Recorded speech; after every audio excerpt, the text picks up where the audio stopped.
I would like to call this meeting to order of the Cape Cod Gateway Airport Commission. Today is Tuesday, April 25th, excuse me, April 21st. I'm keeping my glasses on, 2025. And we are meeting in the airport conference room, and it is now 4 p.m.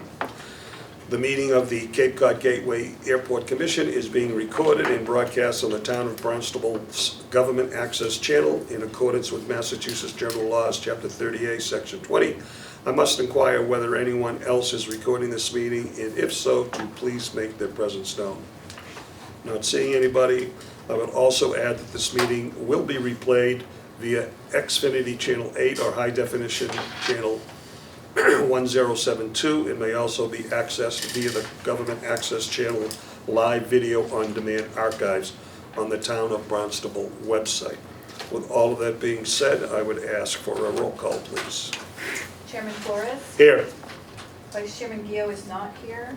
Clerk Weil? Here. Commissioner Beerworth? Here. Commissioner Bailey? Here. Commissioner DeGeorge? Here. Commissioner Melo? Here. And Yarmouth Representative Christine Greeley? Here. Thank you. We have a quorum today. Okay, might I ask everyone to stand for the Pledge of Allegiance, please?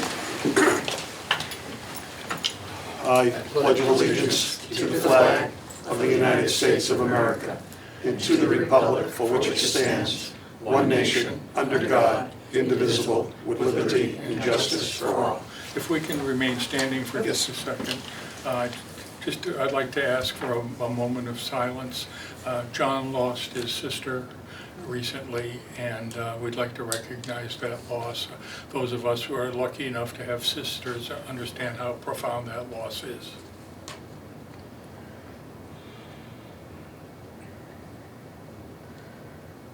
Thank you. Thank you. Okay, first item on the agenda will be a review and a vote of the minutes of the previous meeting schedules for February 17th, 2026.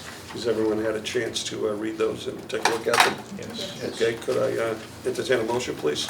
Motion to approve the minutes. Is there a second, please? Second. Okay, motion's been made with a second. Any further discussion? No edits, no deletions? We'll call the vote. All those in favor signify by saying aye. Aye. Opposed? Okay, that is a vote.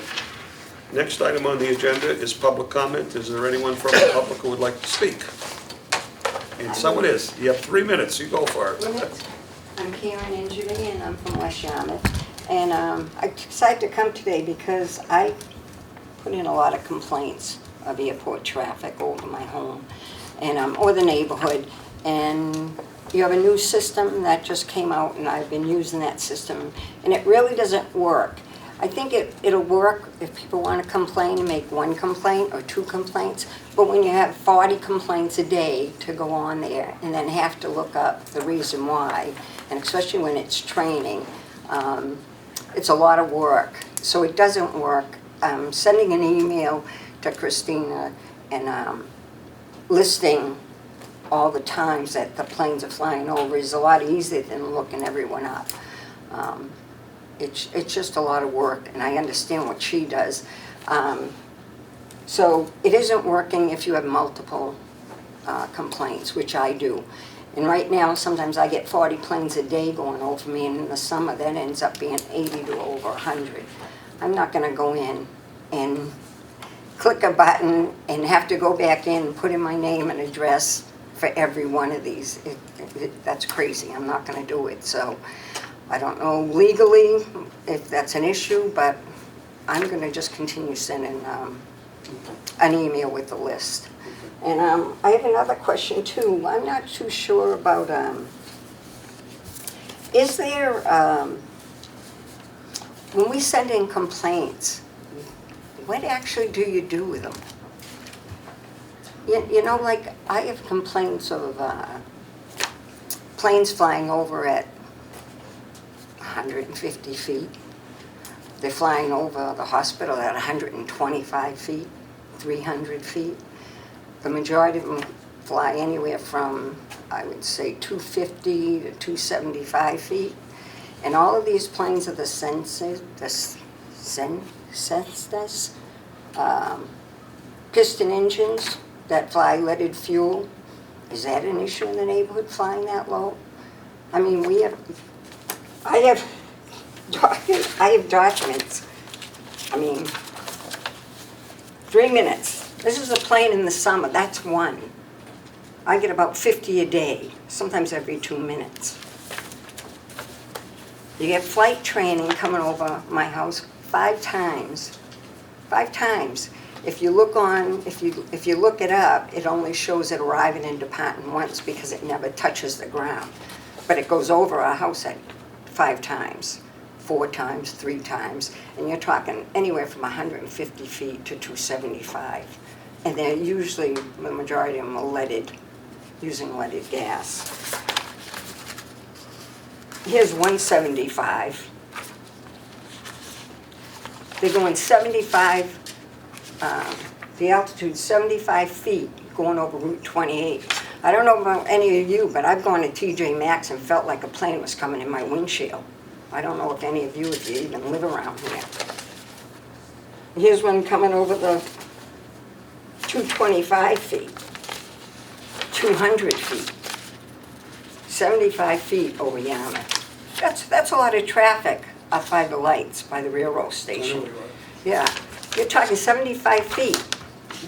And no offense, if you watch the news, been an awful lot of airplanes in backyards.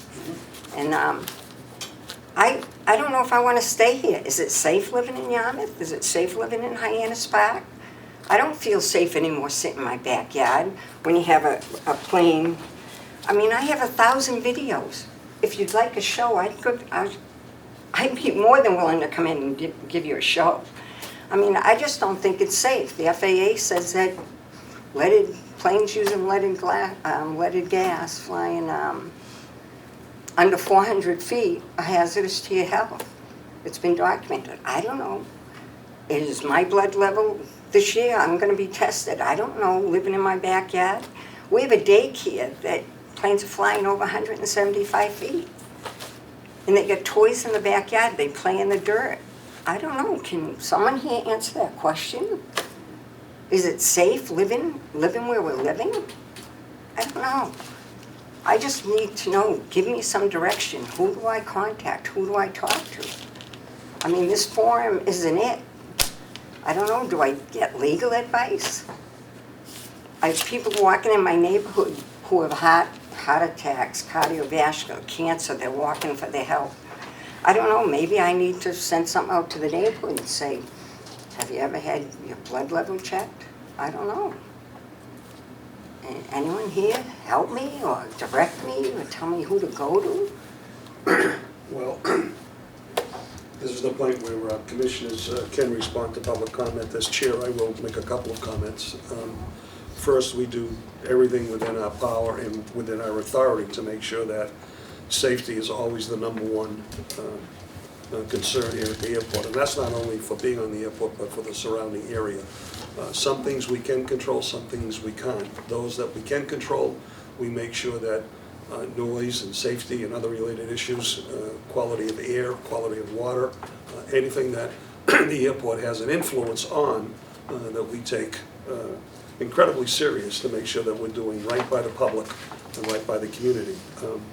If there are other issues that you feel that aren't being addressed, then we would be more than ready, willing, and able to sit down with you. I personally, one-on-one, and just make a list of everything that you think that we could be doing better. I mean, there's always room for improvement, no matter what position or what job one might have.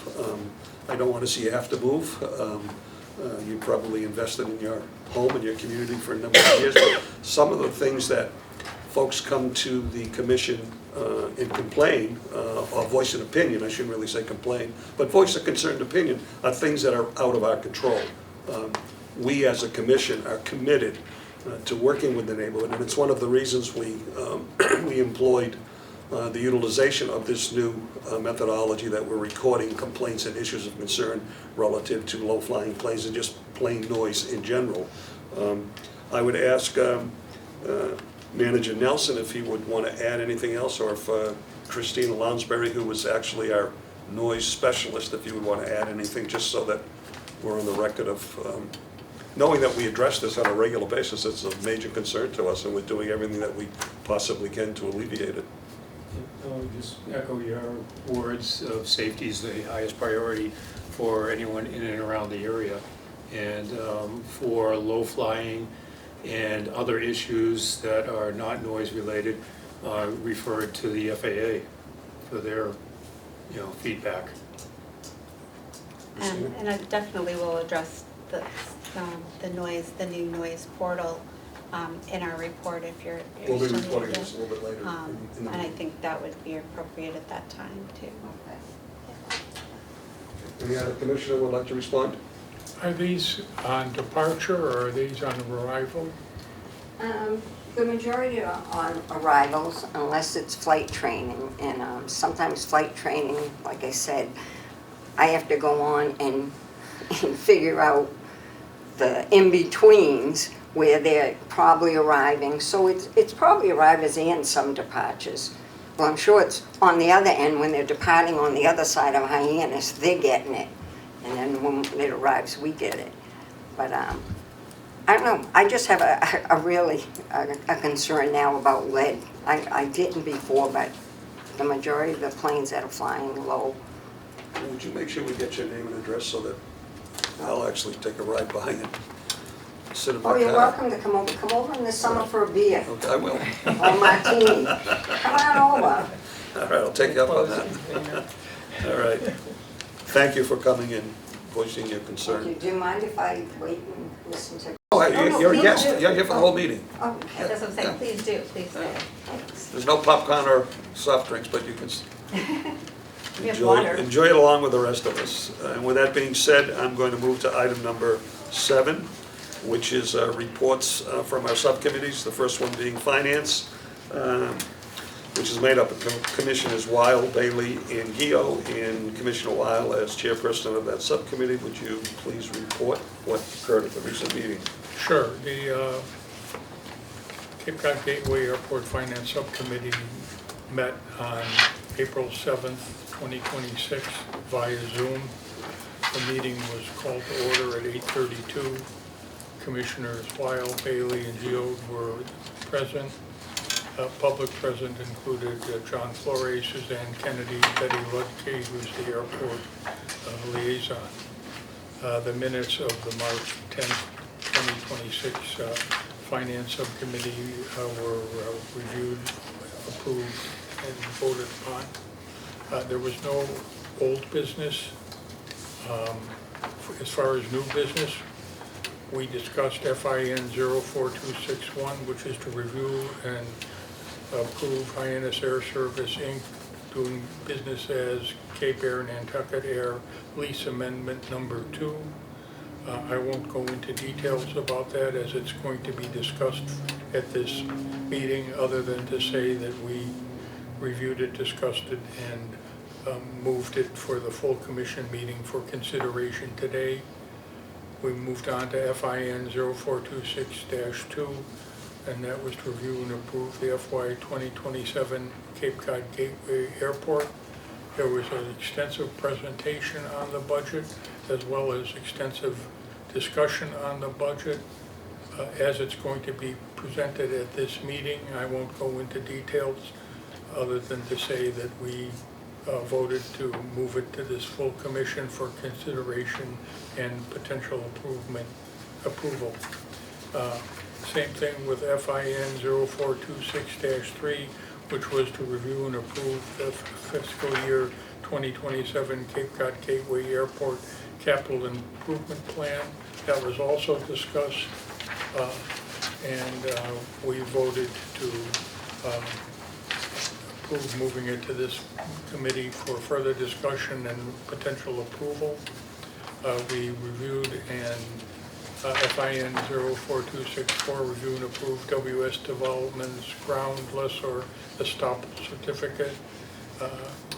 This is a technical matter which we reviewed, and we approved it for discussion and consideration at this meeting. As far as updates, we had a number of updates that will be discussed at this meeting, so I won't go into them at this point in the interest of time. And the meeting was adjourned at 9:16 a.m. Thank you, Commissioner Wild. Next on our agenda is a report of the Infrastructure and Marketing Committee, which is comprised of Commissioner DeGeorge, Bearwith, and Melo. Commissioner DeGeorge is the chairperson of that subcommittee, and Commissioner DeGeorge, would you report that Yes, thank you. for us? Thank you. The Infrastructure and Marketing Subcommittee met on Tuesday, April 7th at 10:30 in the morning via Zoom. Commissioners DeGeorge, Bearwith, and Mailer were present. We had no unfinished business. New business was INF 0426-1, review and approve iHeart Radio advertising proposal for Chicago, Philadelphia, Washington, D.C., and the Ed Lambert Show for Cape Cod at a price not to exceed $50,000, and that was moved to the full commission tonight to be heard.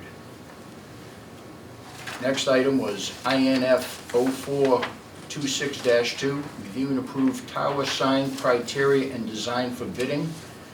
And again, we'll get into that later on this evening. That's brought to the full commission for discussion and approval.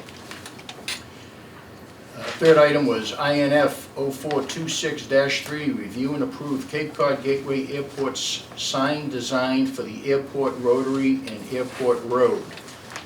And there are a couple of options, and that'll be presented tonight for discussion and approval. And the last item was INF 0326-4, review and approve milling next to the tower for additional employee parking, and again, that is being moved tonight for full approval. That was all the new business. Again, updates will be heard later on by Manager Nelson, and the meeting was adjourned at 11:15 in the morning. Thank you, Commissioner DeGeorge. Next item on the agenda is old business, of which there isn't any today, so we'll go right into our new business. The first is COM 0426-1. This is to review and approve iHeart Radio advertising. It's to approve the iHeart Radio proposal for Chicago, Philadelphia, and Washington, D.C., and also on the Ed Lambert Show. I would ask Manager Nelson to report on this. Actually, before I do that, could I have a motion to, would you make that motion for us? Sure. Motion to approve iHeart Radio advertising proposal for Chicago, Philadelphia, Washington, D.C., and the Ed Lambert Show for Cape Cod at a price of $44,829.99, sponsored by the Infrastructure and Marketing Subcommittee and may be acted upon. Is there a second, please? Seconded. Okay, motion's been made in a second. Manager Nelson, could you bring us up to speed on item 426-1? Good evening. And this is up on the screen, the advertising impacting the islands and also Chicago, Philadelphia, and DC suburbs. This would provide advertising for 8.5 weeks, May 26th through July 26th of 2026 in the 4 cities served by Cape Cod Gateway Airport, the 3 cities that are relatively new markets. New York City is not included due to the extremely high price of radio advertising in that metro, and the airport has had service from Cape Cod Gateway Airport to John F. Kennedy and LaGuardia for many years. All 3 cities target adults 35 years and older with household incomes over $100,000. The target of $100,000 reduces the amount of zip codes due to the population densities that command higher advertising prices, aka New York. This campaign, if approved, would provide feedback as to the effectiveness of the radio advertising in these markets and serve as a foundation for decision-making on future advertising initiatives. Due to the amount of time to decide on what advertising was best for the airport, the contract is in its final stages of legal review and town review because there was no contract like this in the past. It appeared that a proposal would be given and the proposal would be signed. And per procurement rules and legalities to protect the airport and the advertiser, we need a contract that's been vetted by the town and the attorneys. Discussion. Any questions from members of the commission? I sort of have a comment, if I could, which is, I think if I were doing it, I would be doing the direct opposite of advertising around here during the summertime. I question the effectiveness of advertising in those areas and the cost and in the fact that the people down here would be more informed since they're here vacationing to know the options for travel in the future rather than catching somebody who happens to be listening to the radio and understanding that it would be going to Cape Cod, but it's just a reaction on my part, not very scientific.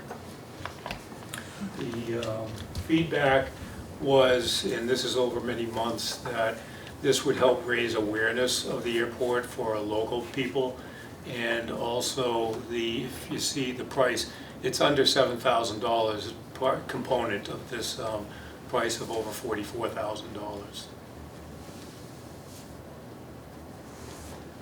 So in terms of Chicago, Philadelphia, it'll be advertised in that region, correct? Yes. Okay, and then locally it'll only be on the Ed Lambert Show, Yes. which is iHeart. Yes, it would be similar to if you listen to him or sports radio Right. before the weather or traffic or after. I'm just curious, WBZ is an iHeart station also. Is there a reason that we didn't include them? Because it has a much broader base than Ed Lambert. It's price points again. Right now, for us to go over $50,000 is a procurement issue, and we would have to advertise, do a request for proposal for all of that. So it would definitely push it beyond the $45,000 at this time. I think the key here is that we need to do something different than we've been doing in the past. And it's like everything else, if you don't do anything, you're never going to get any more business. So you have to make change.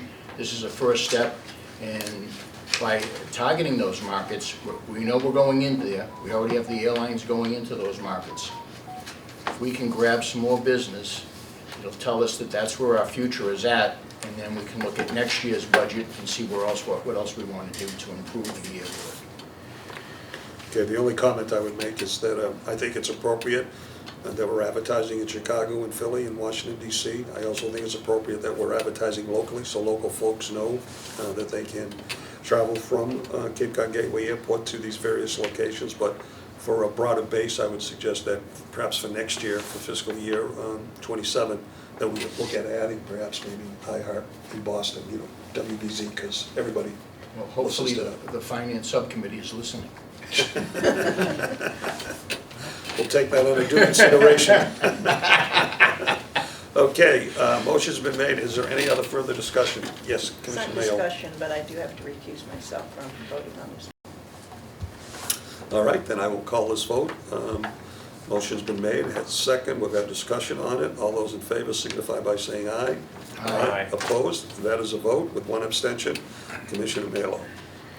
Next on the agenda is COM 0426-2, which is to review and approve millings next to the tower. I would ask Commissioner Bearwith if she would make that motion, please. Okay. COM 0426-2, review and approve millings next to the tower. Motion to approve millings next to the tower for additional employee parking. The sponsor is the Infrastructure Marketing Subcommittee and may be acted upon. Might I have a second, please? Second. Okay, motion been made and seconded. Manager Nelson, would you comment on this, please? Yes, thank you. And on the screen is a layout of the proposal. And the roadway here is coming off of Route 28, and here's the tower access along the dashed lines coming into the bend towards the tower. And just before the tower, there's a curb cut already that the contractors didn't have to make. So to have a laydown area in preparation for all their materials and to access Gate Delta, which is right over here to the airfield for the hard stand project, this whole area right now has been excavated of grass and loam and millings put in this area. So the tower asked if they could have that for parking moving forward. And this would also serve as additional parking for airport employees, taking, at least during the summer, some of the July and early August stress off of the terminal parking lot. And the area could serve also for public viewing of the airport, where currently we do have people that pull off and just sit there, sometimes in vans, and just watch your cars, and sometimes get out of the car and go over to the grass area over here and watch planes. It is partly due also to the air traffic controller request, because with the TSA secure tent, they lost their parking, which was over here in these spaces.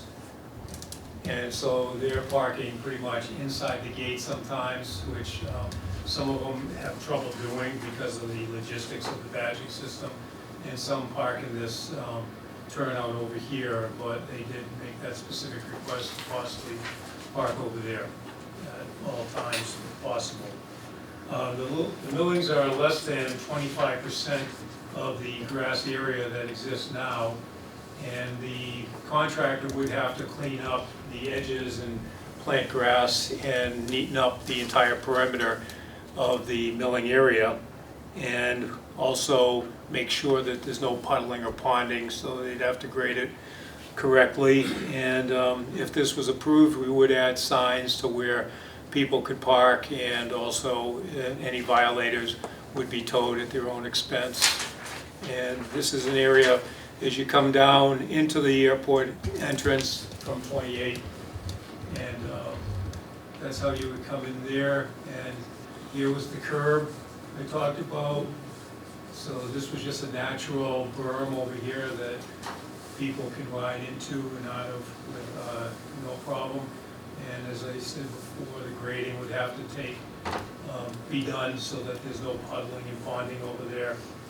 And for some reason, it just does not want to do a full screen for that one. And that's just the view from close to where some of the other people park, view planes and stuff, showing the amount of grass area that's consistent from the fence area to the possible proposed pulling area. And over to you. Okay, members of the commission, any questions, concerns, issues? Commissioners first, please. Yeah, I'd just like to say, I'm really not crazy about opening it to the public. I just think it'll be sort of asking for trouble. But other than that, I like it. Okay. I have a couple of questions. Before I go, I'll ask Christine, if you want to ask a question. No, I was just going to make a comment, because today when I was pulling in from the rotary to the area, because I do pass by there are some very big, sort of almost pothole things developing at the edge of the road into your driveway. And they're deeper than they've been the last time I was there. And I just think that, I don't know if the construction equipment, other things that went over, but you may want to, if you're really going to be encouraging staff and everybody to be using that needs to also be looked at and being dealt with. I was kind of surprised tonight when I came in over it. Thank you, sorry. Thank you, Christine. I have a couple of questions. The millings that are in that picture, will they remain or will they be removed? So if this is voted down, they get removed and grass goes, but it actually just ends up being weeds. And as far as any work on this, who's paying for that? The contractor right now had to put in their contract to create that area with our millings from old projects and stuff like that. And then they're also contracted to remove the millings and plant grass again. So there's no additional cost at all for us? No, we save a little money if if the millings stay. The other question, where are the air traffic controllers parking now? They're parking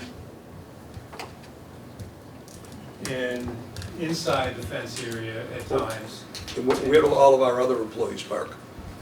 Right now, because of the tent in the terminal parking area over here. So why can't the controllers park where the other employees park?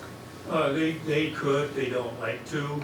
They work early hours before the parking lot's open at time, and late hours when it's closed at time. What time is the parking lot open and close? I don't recall off the top of my head, but it depends on the year. And their parking, their assigned parking is right here, where the tent is.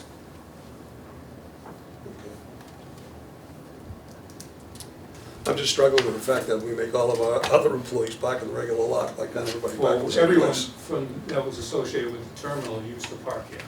Right. I'm saying there's no reason, in my opinion, that the controllers can't park there, and I would like to see that area personally used for something more constructive, actually, than a parking lot. But nonetheless, just want to voice my opinion. Well, Any other questions, any other comments, any other concerns? One other thought. For a while, we were talking about putting in a public park next door. Yeah. Is this a potential location for something like that too? Yeah, it depends on how the commission would like to proceed with various initiatives, but with all the leases and budget preparation, CIP, have not had time to. I think that the park is a great idea. I'm just thinking as a location, that would be a perfect place to It's been thought consider. of. Yeah, good.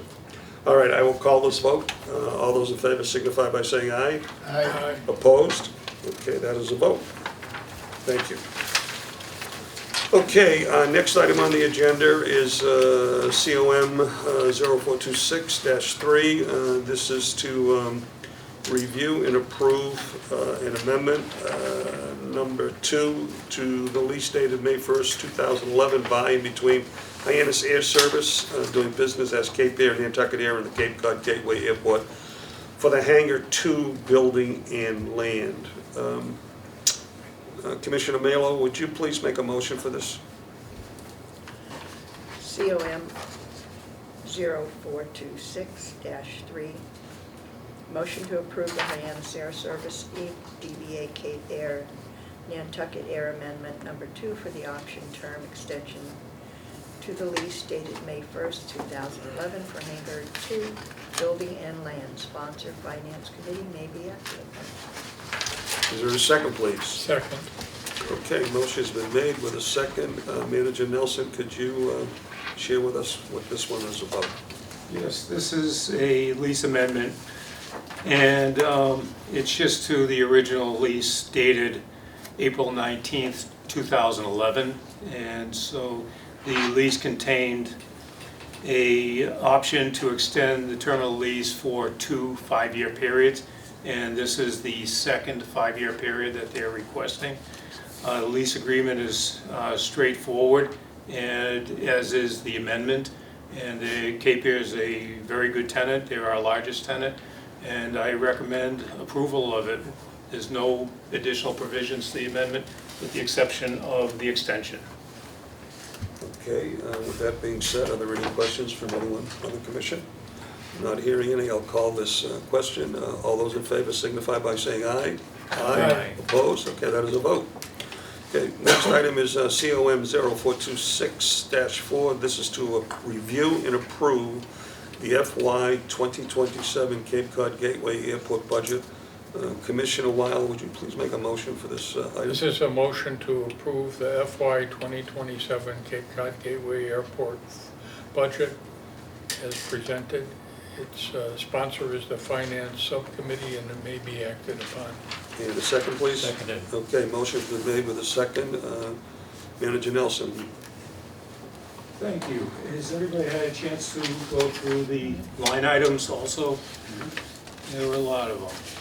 So just to explain a little background, the methodology used for this is conservatism and consideration for current world and financial environment and weekly and daily volatility. It seems like every time we get into a period where things might calm down a little bit, it just amps back up. So we just want to be very conservative with the projections that were based on past budgets and the actual performance of the last few years. And the current fiscal year performance as of March 2nd was used for the projections, just projected out to the end of this year to ascertain actual performance. So an example of the methodology is going back to 2021. This was the actual overtime that was used in those years, approximately, I should say. And then it was projected to be $290,000 in fiscal year '25, but the expenditure was actually $34,694 more. And this year, if we hit our projection for fiscal year '26, we're going to exceed by over $103,000 from what was actually budgeted. And as you can see, there was a upward trend in the actuals going back to '21. And for some reason, we came down in fiscal year 24, fortunately. But for some reason, the budget just stayed level set for the last 2 years at $290,000. And so the FY budget projection for fiscal year 2027, is based on the end of year '26 projections as previously stated from May 2nd, or March 2nd, and the actual performance from fiscal year '21 through fiscal year '25, so that I could capture as much data as possible. Before you, if any member of the commission has a question on any line item, please ask. I do have a question on this one. Is the reason for the increase in FY 2026 are weather-related storms? For FY '26, there was staffing issues. We've had at least 3 instances, I think 4 instances of people on workman's comp. 2, I would say 3 of them extended. So we're back using a lot of backfill overtime. For those, the weather did not help those storms of this winter, especially the blizzard of in February of 2026 increased our line item a lot more, but we still would have been over probably 360,000, 370,000 if we hadn't had those storms. A lot of it is workforce issues and maintaining our index to make sure, and sick leave and leave usage. It's one of the things I allude to later in the presentation is, and I actually made comment with Commissioner Guillaume when I first was hired here. One of my first observations was the way we're staffed, every time we have an ops specialist out, we almost always have to backfill that with overtime, 8 for 8. So if we have 100 days of leave, we have to fill 100 8-hour shifts with backfill overtime. That's a lot of money. That's where that's coming from. Are there other ways to get around this in terms of hiring other employees, or are these people coming back? The workers' comp folks, are they out for a long period of time, or? I'm just trying to figure out a way. That's a pretty healthy overtime budget. Yeah, and as you can see, unfortunately, it's over a 6-year trend. If we went into that number, those numbers with fiscal year 2027, that is the trajectory of the last 6 years. And it also has to do with long-time employees make more money. So, 10 years ago, or I'll go back 5 years ago, somebody would have been making probably 15 to 18% less money. So automatically, you take the fiscal year 2023, and if nothing changes, you're going to add 15% onto that number when you fast forward to fiscal year 2026 and fiscal year 2027. So on a $300,000 budget, we're talking $45,000 automatically goes onto it if you have the same amount of overtime being used. It's the cost of doing business. And to the question of more people, I am proposing another maintenance position in this budget, and also a ops person, which would help alleviate a little bit and reset some of the pay.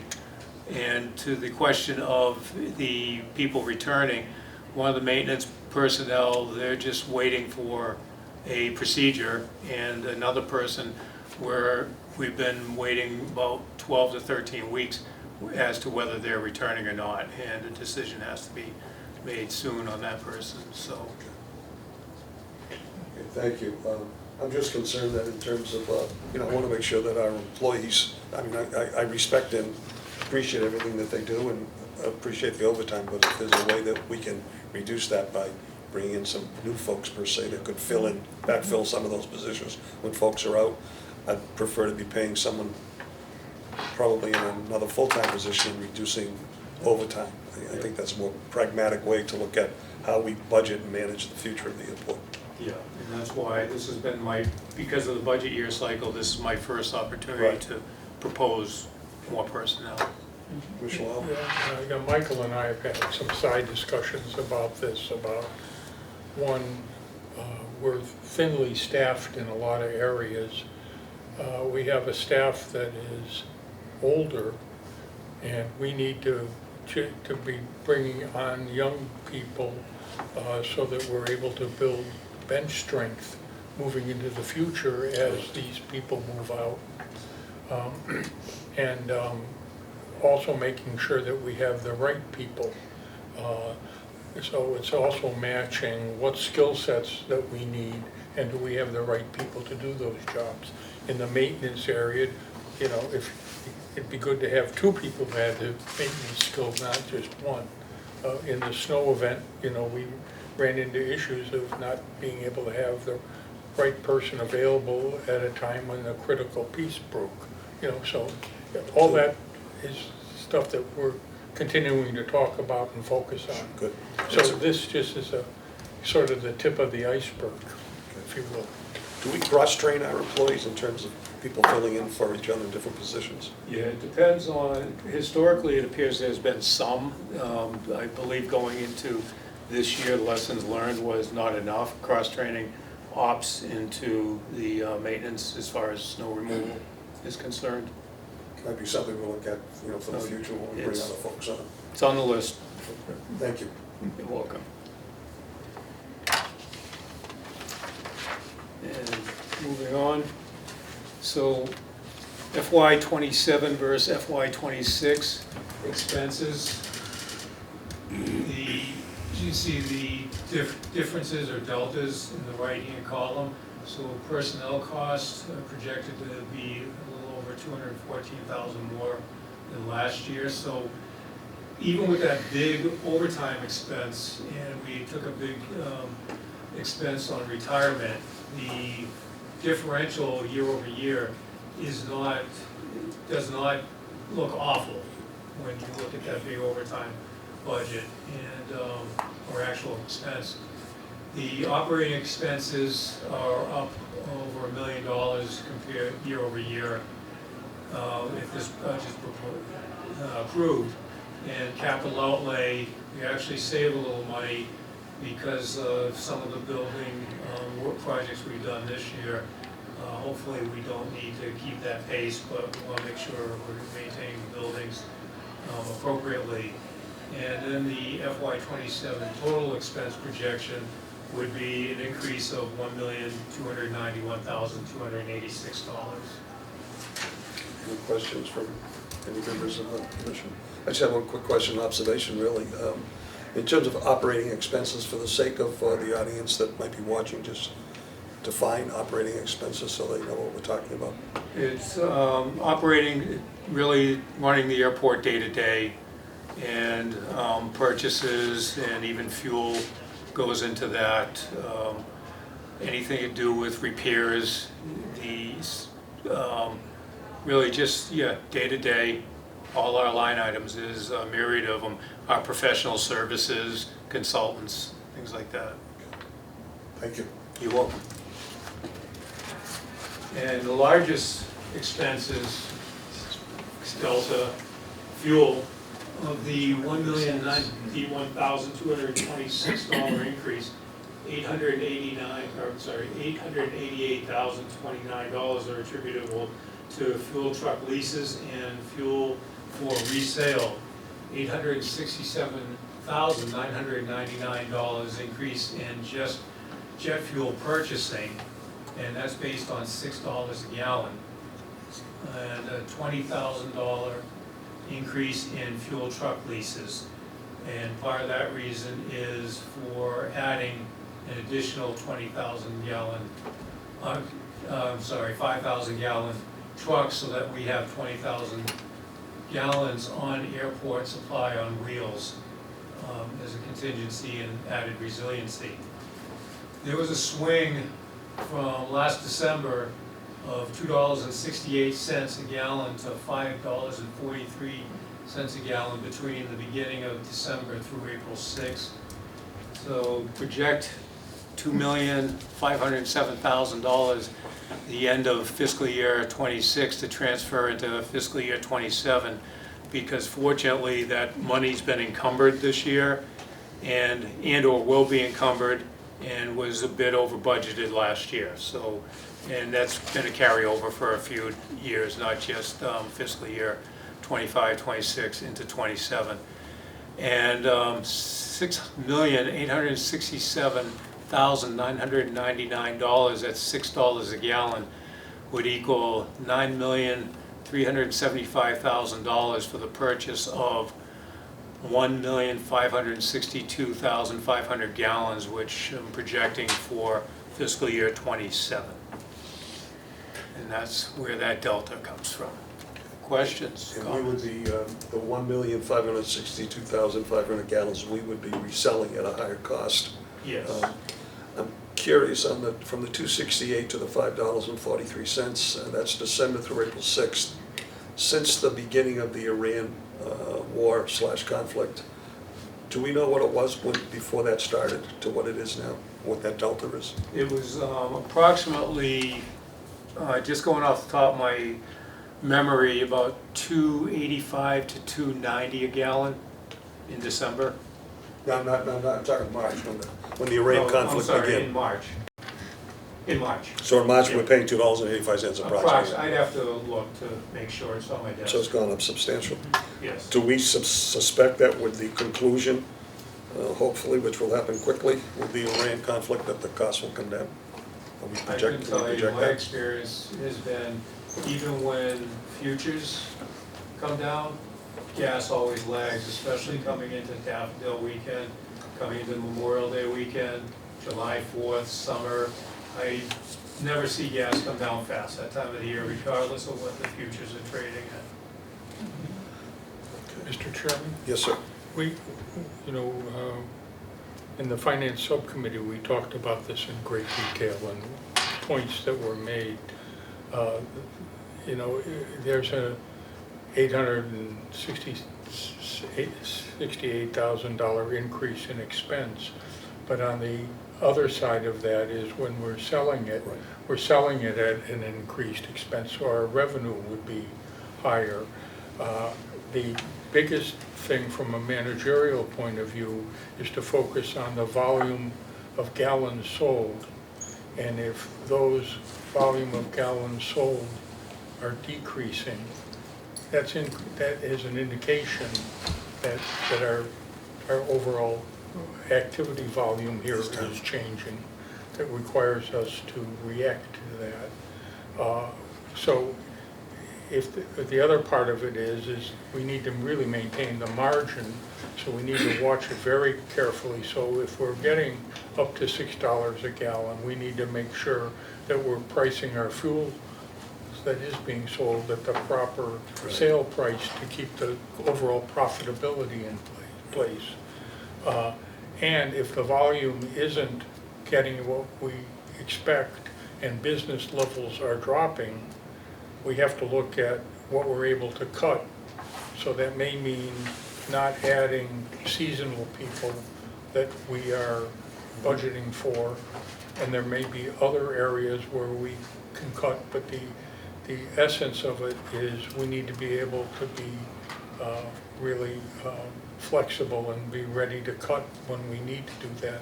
I know at town council, there was a lot of talk about our profitability and a concern about that. And so our job here is to watch it and react. No, I realize from a budgetary perspective that Manager Nelson, along with the commission, we try to create a very conservative approach to how we budget and what we spend. There's no doubt about that. A simple question, the 1,562,500 gallons that we're budgeting for, do we expect to sell that amount, 1,562,000? If you compare it to fiscal year 26 versus 27 and 25, in the past, what we have bought, have we sold all of that plus? Yes. Right now, this year, we're trending as of today, as of yesterday, for the calendar year, we've seen an increase in volume of 8%, and fiscal year, over year, 1% increase. And that includes the issues we had with last July and August of about 3 weeks where sales volume went down during our busiest time of the year. So we're still in good shape with volume. Margins, because of the price increase, have been squeezed a bit since late February, early March, because of what we're paying, but right now we're in solid shape still. Good. Because fuel is a huge part of our budget. It's Yeah. probably our #1 revenue generator, if you will, so Yeah, it's something we have to monitor closely. We've taken, because of demand, we've taken, if I recall correctly, including the order for tomorrow, 40,000 gallons of fuel just in the last 8 to 9 days. So we're keeping up with the demand, and the demand is there still. You know, we competitive with other area airports in Yes. terms of what we're buying and what we're selling at? Yes, when I set the price each Monday or Tuesday, depending on when we get the quotes, I look at 45-mile Right. radius of New Bedford, because that encompasses Nantucket, Martha's Vineyard, Providence, Boston, New Bedford, Plymouth, all the airports within that radius, compare prices, and we are usually less expensive than Martha's Vineyard and Nantucket, definitely less expensive than Boston and Providence by far. So we are competitive with the rest, and in fact, I checked the avgas or jet fuel for Jet A probably 2 to 3 times a week, and see printouts on my desk, just a stack of them, just to make sure we're keeping up with that. Thank you. You're welcome. Other questions, comments? Okay. And excluding fuel, here are largest differences or deltas. And as we talked about over time, I think that's just because we didn't keep up with the trends of the last few years. Tower equipment, that's a big delta because of the percentage, over 500% here, or 600%, because the tower has been on the same ATIS for years and years, and even when I arrived at the airport as controller in the tower, and that was 4 years ago, people were complaining about the ATIS, the FAA was trying to fix the ATIS. It's just been a continuous cycle of problems with that ATIS. It's outdated, it's original to the tower, and I received a quote about a month ago for an ATIS of $61,000. They're not cheap, they're very expensive, but they're vital to the safety for the airport and the tower, what they do. And in fact, I've been stopped by pilots on the ramp asking, when are we going to fix the ATIS? So that's the reason for that. And over to Commissioner DeGeorge's comment the other day, advertising, increase of $80,000 for any potential expansion of advertising in fiscal year 2027. Health insurance saw a increase of 15%, town-wide, but the town finance and all people concerned were able to get it reduced to 8%, but I believe they might be using some reserves in the town of Barnstable to cover that for the employees. And permanent employee salaries, increase of almost $46,000. FAA security cost for our law enforcement officers, $35,000. Electricity, which I was pleasantly surprised, utilities weren't in the top of that list, $34,000. And transfer to general fund, which we receive services from the town of Barnstable of $32,399,000, and firefighting $27,000. And a large part of that is due to the triennial exercise we'll be conducting in fiscal year 2027 for the mutual aid responses on the airport and for practice in the unfortunate event if something were to happen with an aircraft on or near the airport. Questions? Comments? And FY27 expenses by category. So the subtotal of salary and wages year over year, a increase of $154,563,000, and total of the subtotal of the benefit packages, you see that almost at $60,000, and total difference for personnel cost, actually only $214,560, but part of that's attributable to budgeting the actual overtime we're incurring this year, hopefully with a reduction of some of that overtime due to new personnel if that's approved, and hopefully a nicer winter next year. Let's hope. I mean, that was something, that blizzard. And operational expenses, subtotal of operating expenses, the day-to-day operations type, $1,091,226,000. And capital outlays, and that's really just buildings, our infrastructure here, trying to keep up with the depreciation of our big assets. A difference of $14,500, and total operating expenses, difference of $729,266 more, fiscal year 27 over versus 26. Mike, could I just make a request when we do Yes. budgets in the future? Could we just add another column that gives percentages? Sure. I'm doing the percentages in my head as we go down, I'm getting a headache from it. I find it easier to look at percentages. Okay. Thank you. You're welcome. And then fiscal year 27 versus 26 for revenues, charges for services, and that would be up $2,836,900, and that includes fuel, of course, and landing fees, rents, and just general aviation-related items, and fees for services actually going down a little bit, and that's due to non-aviation interest, but as of March 2nd, when these projections were made, I believe some of our accounting was lagging, so we did not encompass some of the rents we were taking in from, off the top of my head, I don't believe WS Development for the landing was included in those March 2nd numbers, which is a big number. That's substantial. Steamship Authority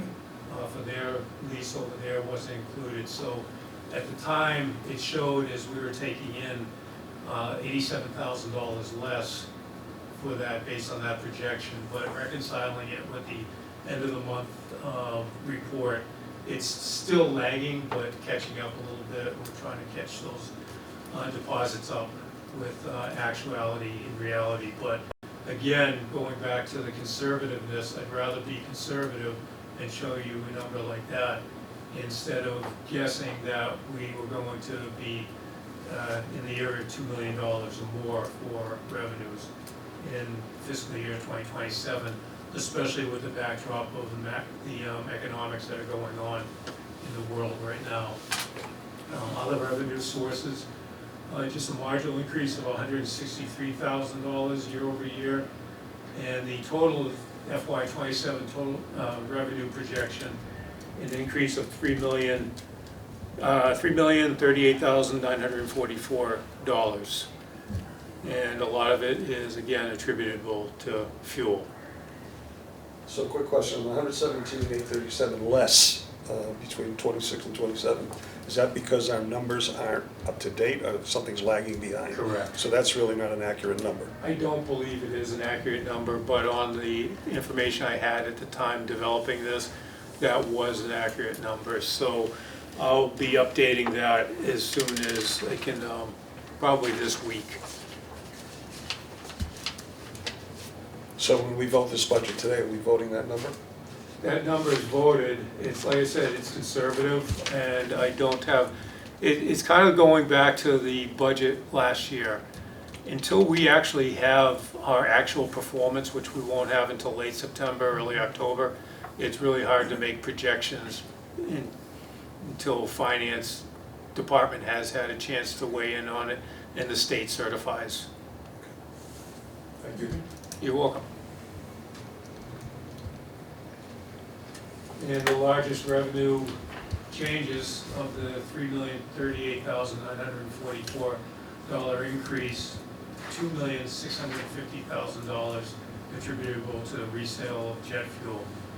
Largest revenue increases excluding fuel, aircraft parking, $20,000, fixed base operators, $35,000, and aviation land leases, $16,624,000, car rental concessions, $65,000, renewable energy revenue, $91,000, landing fees of $100,000, and earnings on investment, $225,000.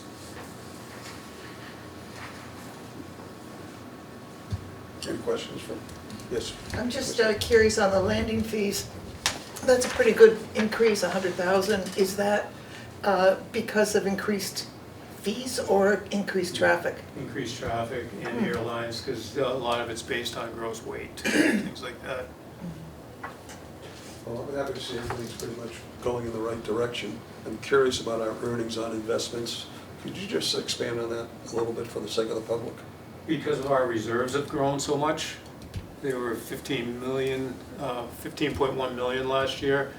It's just invested in earning interest while it sits there, and we don't have much debt anymore, so most of the debt's been retired, so we're not taking a hit on Does that. the town invest our funds, or do we Yes, have the town does. The town does. Yes. And And interest Mr. Mill rates does are a fantastic job. Is even if we're just getting 1% on $15 million, $150,000 right there, so. It's not being invested aggressively, but still making money on it. Thank you. Can sleep at night. You're welcome. And historical budgets versus actual profits. So for fiscal year 2027, proposed budget revenue less expenses, $1,648,162. Back in fiscal year 2025, the budget revenue less expenses was projected to be $28,569, but the actual performance ended up being a profit of $5,448,124. In fiscal year 2024, the budget versus revenue was projected to have a $298,778,000 profit. But the actual performance that year was a profit of $4,270,533. So this year, I'm projecting a lot less of a profit compared to the last 2 years that we had certified. But I want to make sure that it's a real number and that during the year, it's monitored so that, just like with fuel, we're getting the appropriate margins, but we're staying competitive so that we can maximize a profit. You know, I'm hoping that we're closer to the $3, $4, $5 million profit at the end of the year, but definitely don't want to give a projection that I'm under, or I'm under promising and over delivering at the end of the next year, saying, hey, look at what the staff and I did, you know, so that's where I believe we're hopefully going to be at a minimum for our performance going the end of fiscal year 27 on this budget. The dramatic difference in fiscal year '25, I think most of us were on the commission. Was some of that federal money that came in those years we got the grants, I I think? didn't really drill down into Yeah. that. I don't know how the grants are, because we We have haven't substantial been in a money posture spent of in that not time receiving frame. grants. Yeah. I really haven't Yeah, drilled down into that, Yeah. and in anticipation of not receiving grants for the indefinite future. Just, We got substantial money during the COVID timeframe too. I mean, big Yeah. money, $15 million came to us that we've been utilizing for various repairs and new products and yeah, I haven't seen, when I look through the line items, I don't see like those type of large numbers, like, because I know the runway was, 624 was completed sometime between fiscal years 24 and 25, so the receipts and the closeouts would have been sometime along that line. But I don't recall seeing a line item where all of a sudden there's this $25 million infusion of cash, you know, in there. So I don't know how that's Well, it accounted was for. grant money, there was $15 million of grant money that was awarded to the airport, and we would have to encumber it, spend it, and then get reimbursed by the feds. Yes. So I'm just wondering if that number is filtered into that, which it probably is. Yeah, and that would, in my mind, just being naive and inexperienced, that would be a wash really, if you spend 15 and then get reimbursed for the 15, it shows a zero, whereas a project like that, if you're spending, if they're giving us, or it's a $20 million project, and so that's gonna put us on the hook for about $1 million, because it's 5%, we would show as spending $5 million, but I don't think we'd be, I mean, $1 million, but wouldn't show any revenue based on that expenditure. Okay, any other questions on this? Thank you. So FY '27 budget versus the fiscal year '25 actuals, because we don't have actuals for FY '26 yet, it would be a difference of $4,225,648. And for the FY '27 revenue versus actual revenue, so the top was based on actual performance, and that's budgeted on the bottom, $461,668. A little nebulous. Just comparisons. Any questions? So, That's it. based on all of that, and what you have gone over the line items, and to reiterate some of the points, some of the challenges ahead are due to the macro uncertainties and volatility and conservatism. This also includes a request for the maintenance and operations specialist, and also the prior approved noise abatement and environmental admin specialist that was approved last fall. The maintenance and operations specialists are needed to keep up with the requirements of maintenance and care of the airport and operations and our aircraft rescue firefighting staffing levels. And as we discussed earlier, just the strain, I believe, that is on the personnel, especially the ops personnel, for backfilling all of this overtime. It would be nice to have not only that strain a little bit taken off, but also to Commissioner Wiles' point of having some more, a bench also. And because that one-for-one backfill when somebody's absent is taking a toll, I believe. And I recommend funding those positions, which would alleviate that strain again. I just can't emphasize it enough. And for fiscal year 24 and 25, the wide variations of budgets and actual results, I'm just coming back to emphasize and overemphasize the need to try to keep it close so that it's putting a burden on myself, putting a burden on the staff to be accountable to those numbers. And so that I want to make sure that I'm asking you for the appropriate amount of money to spend, but also saying to you, I believe this is what we're going to generate for revenue and for profit. And with updates, whether they're monthly or quarterly, finance gets a lot more updates than the general commission, is to see if we're on target or not, month to month, you know. And what I do is probably at least every 2 to 4 weeks also to make sure we're on target. And the staff will tell you, I drive them crazy with money approvals day to day, almost. So that's really it in a nutshell. Over to you. Okay, thank you for that presentation, and I know that the Finance Committee is recommending this, and I have total confidence in Commissioner Weil as well as other members of the Commission. The budget is one of the most critical aspects that we deal with. I know we monitor it on a monthly basis, attending the FinCom meetings, and those meetings are open to the public if anybody ever wants to join in and watch. They usually by Zoom on the second Tuesday of the month at 8:30, followed by the Infrastructure and Marketing Committee, which is usually at 10:30 on the second Tuesday of the month. And it's where we do all of our homework and ask all of our questions, and make sure that what we are recommending and what we are following up upon is as accurate and as cost-effective and managed wisely that we possibly can make it. I saw you putting, did I misquote a day? The first Tuesday. It's the first Tuesday? Okay. What did I say, the second? Okay. I will Third Tuesday. stand corrected. It is the first Tuesday of every month, 8:30 for finance and 10:30 for marketing. So, motion's been made, it's been seconded, we've had discussion.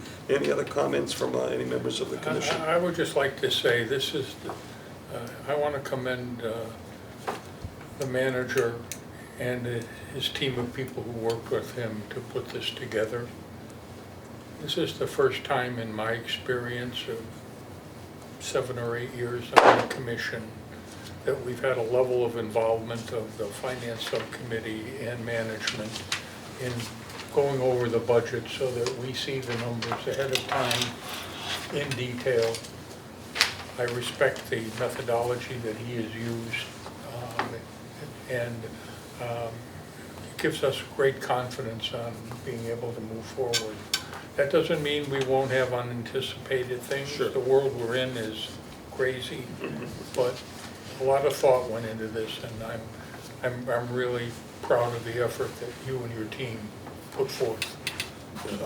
I would second that. You know, I do commend the manager and his staff for presenting it also in a way that's easily understood, well documented. You know, I watched vis-a-vis Zoom the presentation to the town council, and it was well done, well presented. And so I think from the commission's perspective, I think I speak for us all, we have confidence in terms of what it is that we are doing relative to the budget. We have a terrific subcommittee and full commission that, once again, monitors this very, very closely. So with all of that being said, any other comments, questions, issues, concerns? Not hearing any, we'll call this question. All those in favor signify by saying aye. Aye. Opposed?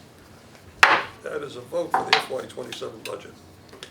Okay, next item on the agenda is COM 0426-5. This is to review and approve the FY27 Cape Cod Gateway Airport Capital Improvement Plan. Commissioner Bailey, would you make that motion, please? COM 0425-5, motion to approve the 5-year fiscal year 2027 Cape Cod Gateway Airport Capital Improvement Plan. Sponsors the Finance Committee, may be acted upon. Might we have a second, please? Second. Okay, motion's been made with a second. Manager Nelson, would you share with us what the capital improvement plan is and where we're going with it? Okay, and this is for our large projects. Many of them are multi-year. And I'll bore some of you because this is pretty much a presentation from the Town Council CIP meeting the other night. Keep it consistent. It is a 5-year plan, and fiscal year 27 forms the future foundation for the airport. And requesting approvals of items, Town Council items 2026-131 through 2026-152 in the amount of $4,657,000 for fiscal year 27, and a total of $40,878,160 over the 5 years of the plan. The potential grant funding, as the bullets below indicate, is not shown due to uncertainty of availability, and the plan is to not proceed on projects 136 through 152 that are not included in the fiscal year 2027 top 6 priorities without grant funding. The top 6 priorities begin with the ongoing effort to do what is best for the drinking water supply related to the airport by expanding beyond the Mass Department of Environmental Protection Phase 5 efforts to determine potential PFAS mitigation, parallel with the transition to PFAS-free firefighting foam. 2 items are to replace snow removal equipment, or SRE, that contribute to snow removal of approximately 1.5 million square feet of runways, taxiways, and ramps, and a building for the storage of our snow removal equipment for a longer life and less maintenance of the items stored in there. For operational integrity, replace 3 garage doors that are beyond the service life, their service life, and that building that they'd be replaced on houses the maintenance and operational personnel and most of the aircraft rescue, firefighting, and snow removal equipment, vehicles, and supplies. And those are the last 3 doors that would be replaced on that building. The remainder of them have been replaced previously. Also, upgrade and expand the security camera system for increased security and improved and redundant coverage of the airport. And brush removal of 1,000 feet of fence line to remain FAA compliant, ensure fence structural integrity, and increase visibility beyond the fence line. Any questions on that page? Yes. On the PFAS testing, who is going to do the formulation of the human health risk assessment? How's that going to? That's already started in progress. The funding for the PFAS is nearing its end. That was previously approved years ago. So HRP or LSP is continuing on that endeavor. Any other questions?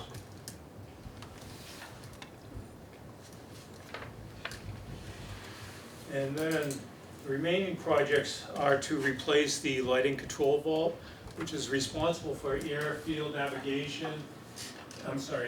and navigational lighting, integral to bad weather pilot navigation, non-daylight safety, and pilot control lighting when the air traffic control tower is closed. And as a side note to that, we've been having a lot of airfield lighting issues recently, and not so recently, I should say, for the last 2 or 3 months. And a little of it's related to this lighting bulb, some of it's cabling on the field, and other problems we're still trying to ascertain. We've had quite a few incidences where lighting has gone out unexpectedly, or we've had to keep lighting on all through the night and through bad weather, even changing runways, because the tower isn't able to operate it properly or pilot control lighting has failed. A combination of a lot of different things. Assistant manager Driscoll had to come in the other morning, and I think I received a text about 5:18 in the morning. Just happened to look at the phone as the text was coming in for a lighting outage, potentially related to the vault condition. It was a regulator that had failed in the vault. And moving on. Also also planning for a terminal optimization program and design and construction of a permanent terminal seasonal structure for better accommodating airline pilots, or airline passengers, tenants, security personnel, ground transportation customers, and airport staff. The permitting of taxiway Delta and the runway 15 extension, an aeronautical study and airspace analysis and design for reconstruction of runway 15 to maintain the safest airport possible, compliant with FAA regulations regarding pavement, airport geometry standards, runway safety areas, and drainage, to name a few. To ensure environmental safety and operational continuity, replace the gas and diesel fuel vault, which are precast concrete encased above-ground steel tanks, and also for additional fuel reserves, install a Jet A 20,000 gallon tank pump and valve system. And a note on the previous item, the gasoline and diesel fuel, that would also include the relocation of a generator that is currently on the airport that would have to be tied into natural gas line as a backup for not only the gasoline and that whole area, also for the Cape Air Hangar number 2, which every time there's a power outage, which has happened during the blizzard we had, and also a couple of blizzards or snow events in previous years, to make sure that we're up and running. So during the past blizzard, we were down for 4 days and had to buy fuel off airport. So this would be included in that capital improvement item. And lastly on the list is to also replace 2 more snow removal equipment pieces. Questions on this one? I have one. Are these listed in any particular order of importance? The ones that were deferred? As far as the town items, they are not prioritized highly here, but the top 5 were listed in order due to being able to be reached without getting federal funding or grants. And then I happened to jump down when I was scrubbing the list and looking at this $4 million figure and saying, you know, we can probably get down to that and still be responsible to the reserves. So the 6 items that I listed as the 6 priorities have a total cost of $605,000 of the $4,657,000 that would be looking at it for fiscal year 27. So the top 5 are prioritized, and then the bottom 1. But now when we start looking at the line items, as far as we get down to 136, the design and replacement of the lighting vault, $1.5 million or $1.4 million, a lot of money when you start talking about the cumulative impact of adding the $605,000 to that. Now we're over $2 million without grants. So still trying to do the wait and see game with funding to see if we have some money out there that would help supplement that, because really as a Part 139 airport, to operate on any type of medium to long-term basis without grant funding is just not sustainable. And I would not want to, especially in this macroeconomic environment, I would not want to dig too far into the reserves and draw them down, and then all of a sudden something comes up, we have emergencies or anything like that, or just a lack of revenue stream for whatever reason, and know that we didn't responsibly spend in this fiscal year going forward. So it's... So when we look at the balance of these, because of the grant funding issue, are there things that should be at the top of the list, or is this just depending on the circumstances at the time that they have to come up? So for instance, is 152 more impactful to the airport than 157? 150, I'm just using those as random examples. 152 at the bottom, Yeah, 152 at the bottom. and what's the And other I'm number? sorry, 137. Yeah, so the terminal optimization program goes into what I've been hearing for a few months now, is we need to do something with the terminal to entice more people here and to be able to accommodate the people that are here in a better fashion. So as far as priorities, I would say that's a priority, but we need to make sure that we're removing snow if we have a snow event and that our vehicles, so that's why we put it above that for now, where the optimization is a real nice want, but it's not at this time a need. We've been getting by doing what we're doing with what we have, and it's just, I think it's coming to a point where when you look at this list and we start talking about reconstruction of a runway and a runway extension, that goes into one pavement, because that's only a 4-inch runway right now, 4-inch thick runway, where the FAA standard's 9 inches. And with the aircraft we have landing and departing on that runway day in, day out, and the snow removal of, you see what happens to roads after years of snow removal, potholes, things like that.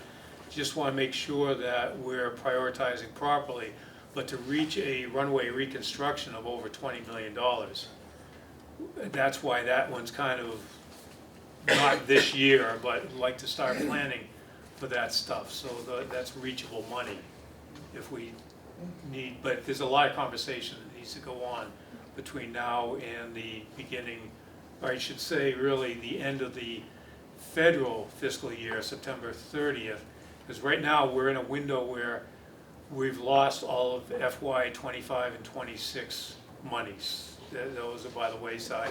Now we have to start attacking FY 27 because there is some design and airspace analysis and permitting that needs to happen to have these projects start getting off the ground.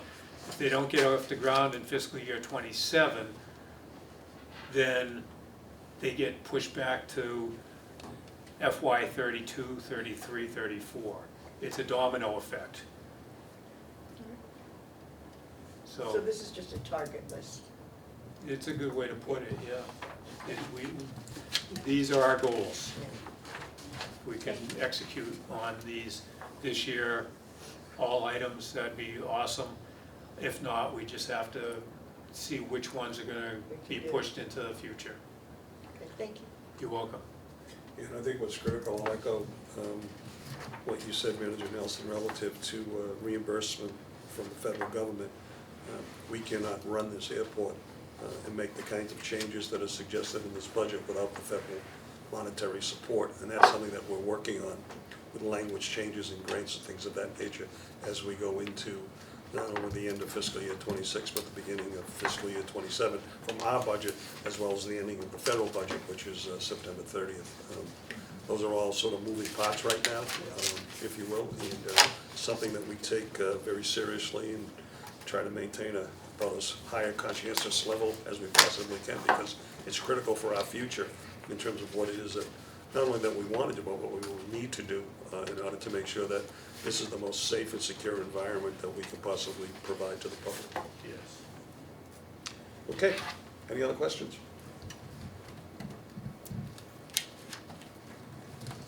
And moving on, so all of you are very aware of this, and the airport is a self-sustaining enterprise fund that has sufficient reserves to cover the cost of the proposed fiscal year 2027 items, provides very good salaries and benefits to its personnel, and in the proposed fiscal year 2027 airport budget will pay $575,000 cumulatively to the town of Barnstable and the Barnstable Police Department in return for services. Regardless of the FAA funding status, the airport will continue to only rely on revenues generated by airport businesses and investments, and not to request or receive tax dollars from the people and taxpayers of Barnstable. Before we go to the next one, just jump back to that one. I just want to reinforce the fact for our general public that might be watching that what an enterprise account means is that technically we get no money from the town of Barnstable. No tax money, no grants, no support. We are a self-sufficient entity in terms of what we bring in for monies and what we expend. And in turn, we actually give the town money.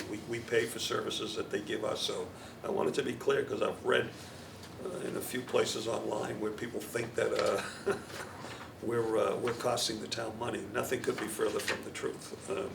We are an enterprise account, and that means that whatever we raise, we have to spend in order to sustain who we are and what we're about.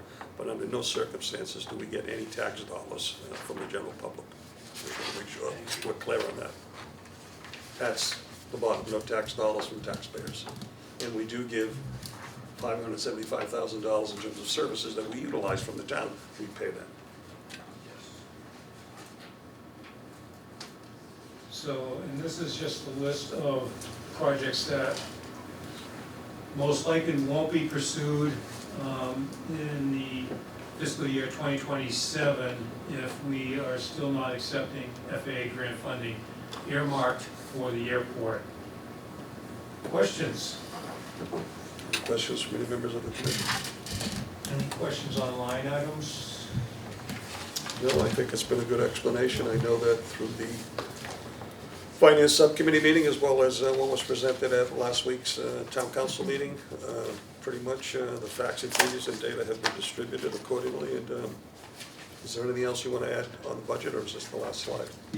As far as our CIP for fiscal year 2027 is concerned, the Town Council did hear a briefing on every line item, line by line, and they approved every single line item. And you did, I watched it on Zoom, as I said, you did give a good presentation. Thank you. Excuse me. So with that being said, we'll call this question. This is item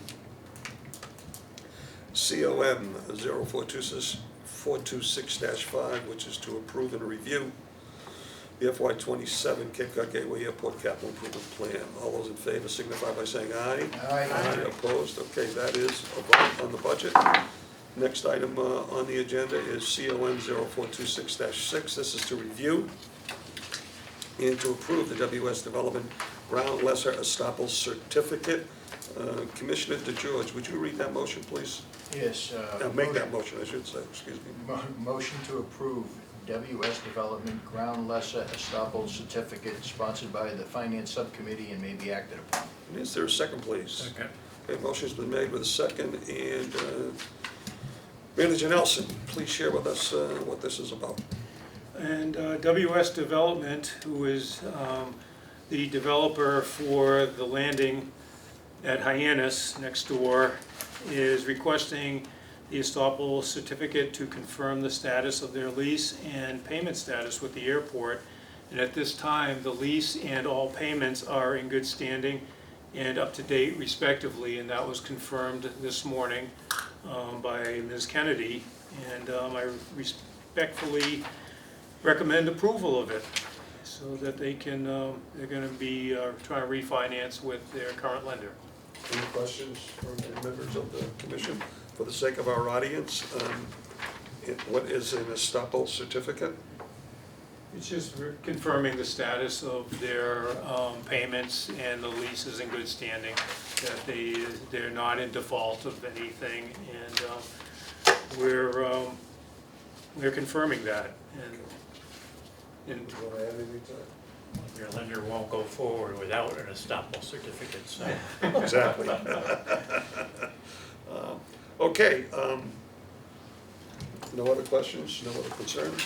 Okay, I'll call this vote. All those in favor of approving COM 426-6, which is to review and approve the WS Development Ground Lesser Estoppel Certificate, signify by saying aye. Aye. Opposed? That is a vote. Okay, next on the agenda is item number 10. This will be the reports of special committees. The first one is the noise report, which you should have in your files and which we received online not too long ago. And Christine, are you going to be giving this report? Christina? Yes. Yes. Christina Lounsbury, who is our coordinator for for noise report and security and everything else assigned. Just waiting for Yep. technical difficulties. Sean, it's all his fault. No, Sean's here. I can't say, I'm sorry. No worries.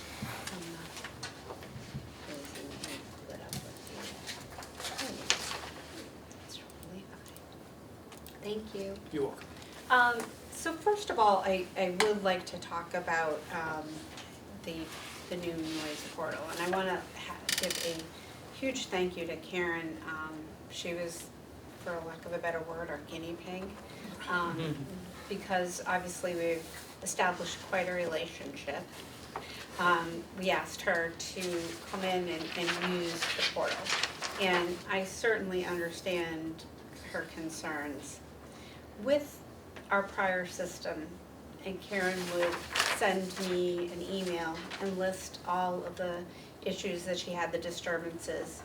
The problem with that is the only way for us to recognize it was to put it in blocks on a graph, chunks of numbers, and unfortunately, the act of looking at each flight track, for instance, just for a quarter would take me, we figured out, around 40 hours a week, like maybe about 6 or 7 months each day.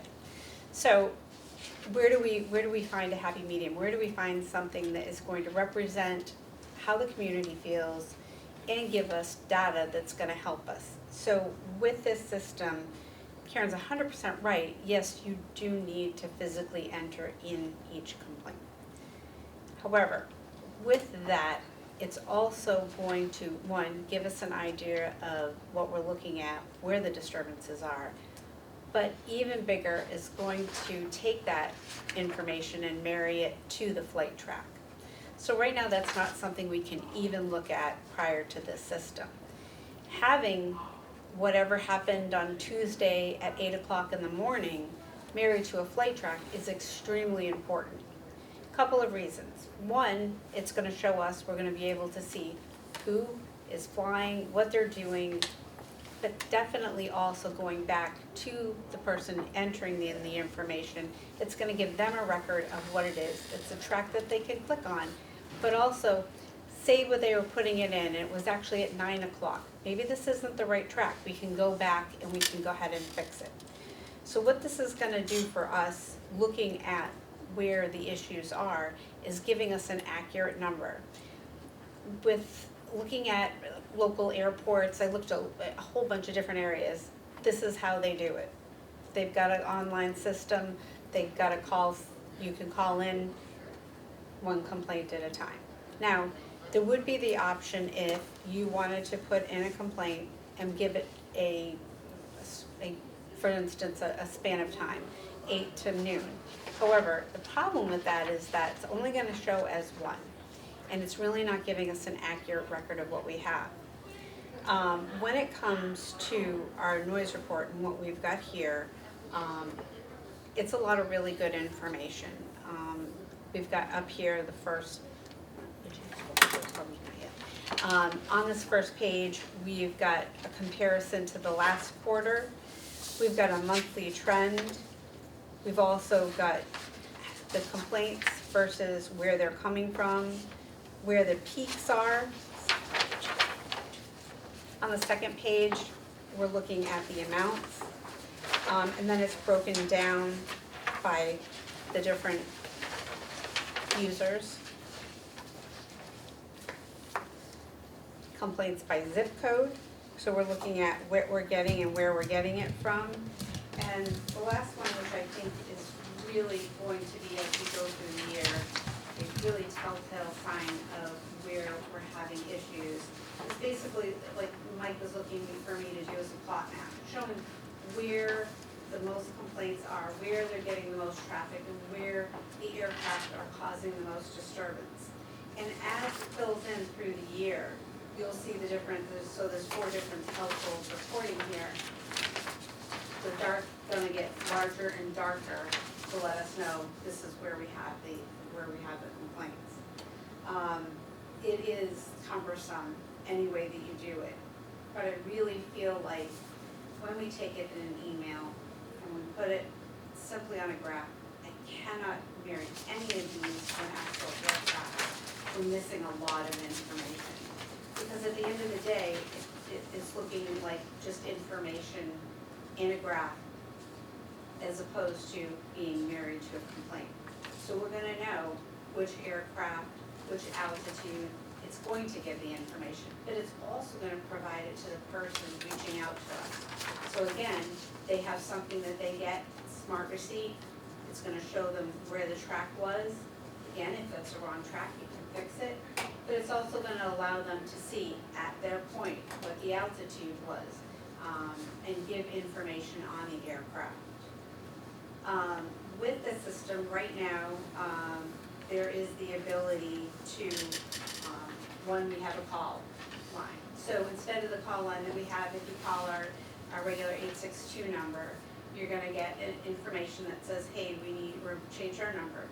When you call into the number that we've set up with Plain Noise, it's an 888 number, it's gonna walk you through how to make a complaint, what we're looking for.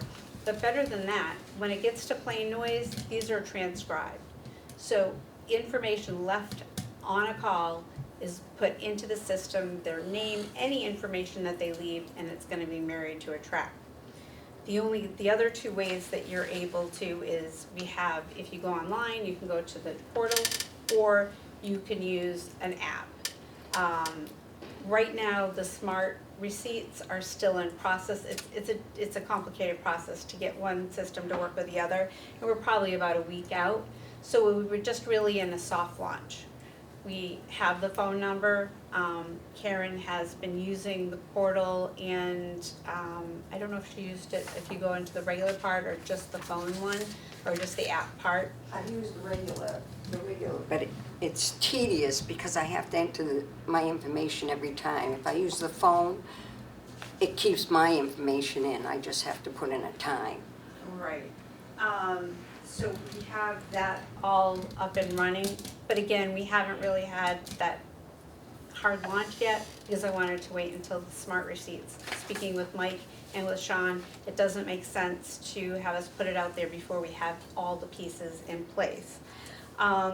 Once we have that up and running, we're gonna look at putting the information on our website and any way else that management sees that we can get that out there to the public. With this, we get a quarterly report. We're also requesting a monthly report, and these reports we can put on the website, one click, somebody can go in and view them. I don't think there's an easy way to do this. Either way is gonna be difficult. But in looking at it in the presentation that the commission did see, this seems to be trending in what other airports do, and also the best way we can capture this. Any questions for the commission? The only comment I would make, just looking at the numbers, there were 1,798 complaints in total, 4 of which came from Hyannis from 2 households, and 1,794 complaints that came from 2 households. So it tells me that the folks in West Yarmouth, if we're getting that amount of complaints from 2 households, and there's something going on about those particular houses, if you will, and I'd be curious what those addresses are so that we can match it. Right, so it's got kind of plotting them on the map here.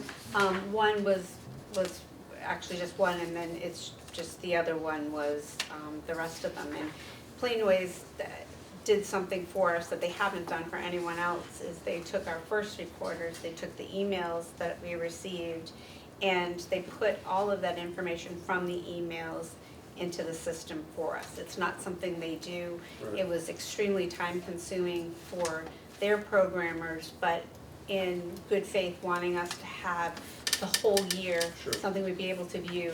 They said this one time they would do it until it was up and running. Okay. I guess the point I'm trying to make is that,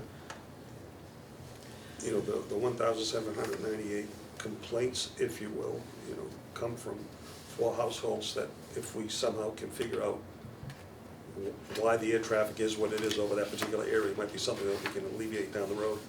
And Assistant Manager Driscoll, you're putting together these noise reduction roundtables. Weren't you working on that? Is anything Yes. happening with that? Yes, we're still working on that. We have we had one on the April's 14th, and we're having our next one in, May 5th, and I'm sorry. May 5th, May 5th. okay? And we're looking to have these once a month, and basically what we are gonna be doing is with representatives from the local villages, put together of what actions we need to take, especially from this data, and then from there, they'll develop a strategy to properly outreach to the public. Two questions. One, would you be sure to let the commission know when those meetings are, Absolutely, where they're located, so if in fact we want to attend, we can? yes. And secondly, you said you're getting representatives from each village? How is that happening? How No, are you reaching out to people? not each villages, the villages that fall within the 10-mile ring of the airport. So we have. How are you reaching out to those people so they know if they want to become part of this process? Because noise is something we take very seriously, and we want to do the best that we can to alleviate that problem. So how do these folks know we even have this? Well, Chris has been a big help with that. Commissioners, Sue has also been a help with that. So, like through this commission, we've been reaching out to. Do we announce it on our website? No, we have not put it on the We should. website. So right now, Yeah. the people that are involved in this group are setting up how the roundtable will be run. So it's a collaborative to figure out what's the best way to reach everybody. When we get to the actual part where we have the public, then we're going to reach out to the different villages and areas that are affected to have representatives, to have the public. But now it's more of an internal So structure. we're in the process of organizing it. Yes. as That's right. opposed to Yeah, it's really not implementation. a So when we roundtable. implement, you will be sure to let us all know Absolutely. where and when these meetings are. So to like Christina's, it's like kind of like the soft launch. So we still got a couple things we're working out, but it's going to be a collaborative effort. Okay, any other questions, issues from, okay, I've got a Wendy does. question. I'm sorry, Wendy? I'm a little bit concerned about what we're gonna do with Karen's information, because if she's emailing it to you, is it just not gonna go into the system, and will that throw off? We can't take emails anymore. It can only be entered into the system. And again, this is how the FAA all the way down to Nantucket, Martha's Vineyard, each and every airport take it. I would love for there to be a way to do everything, but there is not. Well, maybe at least one thing, is there a way that they can program it so that she can keep her information in there and not have to? Yes, Re-enter it well, each time? it's with the cache, and it should pop up. It pops up, it populates when she uses the app. So with the app, she does not need to re-enter it every time. She did have an issue when, yeah. And I still have to do your job. I still have to go to FlightAware in the public portal and look up. I don't know it's training when I'm in my house. When I'm in my house, I just click my phone. Because the plane's going over, so if I'm watching TV, I click my phone, so you get 30 clicks, and I go through my phone. I have to go look them up, just like you do. We don't need the information from FlightAware. No. When something goes over, that's one, you put it in. You don't really need to go to any of the other areas to gather that information as well. So how would I know if it's a training flight, or if I So know with it's the low smart- altitude, or if Right. I know it's, well, I know if it wakes me up at 6 o'clock in the morning. But, so how would I know that? Would I So just? that's what the smart receipts are. So I would just. That's what, where, it's like, we're almost at the part where they launch that. So each and every one that you send in, you will get something back with a link that you can click that will show you the information you're looking up. So if I enter the time, and it goes over to the next page, and it says click on flight training, the issues, and then sleep disturbance. Yep. I don't have to fill any of that in? Or do I fill it all in? That's depending on what you want to do. Oh. So if you would like to check what the disturbance was for you, i.e. you felt like, it was flight training, it was too low, too loud, anything like that, those are based on what you want to tell us. Okay. But you will, on the other side of it, get an email response with a smart receipt with a link you can click, and it's gonna bring up that flight track. It's gonna give you all the information that you're finding out Now. either on our website or on FlightAware, is it? Flight aware, flight tracker. Yeah, it'll give you that information. So, you know, in theory, you really don't need to do that research if you don't want to. If you Okay. do, that's really just for your purposes. Okay. We don't need that information, because it's gonna be giving it right from the ADSB, which is the flight tracking information. Okay, so my question to you is, with that list, my complaint, I get a plane come over at 6 in the morning. So as far as I'm concerned, it was a low altitude, it was a sleep disturbance, it was loud, it was noisy because it woke me up, and it was training.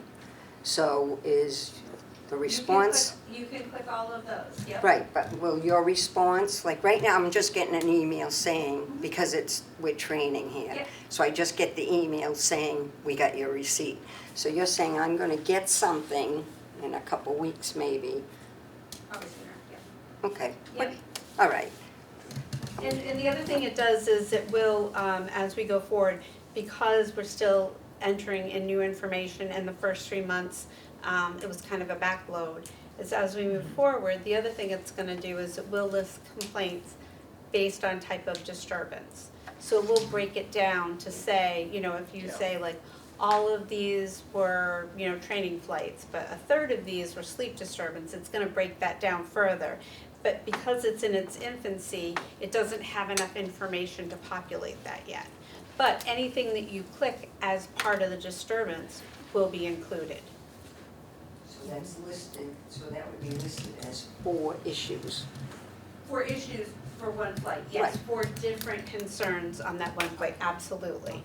And that's why we originally they put it in where you only could click one, and I'm like, nope, we want multiple reasons. They also added the notes in case you wanted to put something like one that maybe you said, hey, I feel like this one was exceptionally low.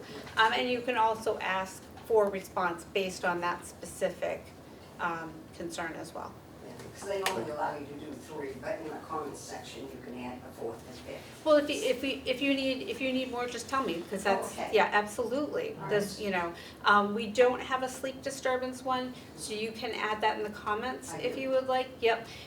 Based on what we've done for all the years is we've counted anything that's in our voluntary quiet hours, it's either in or out. So anything outside of that is considered normal business. Now, that doesn't mean it's not disturbing your sleep, but that's just how it's calculated. Okay, that's fine. And reiterate the hours that is. Excuse me, through the chair, please.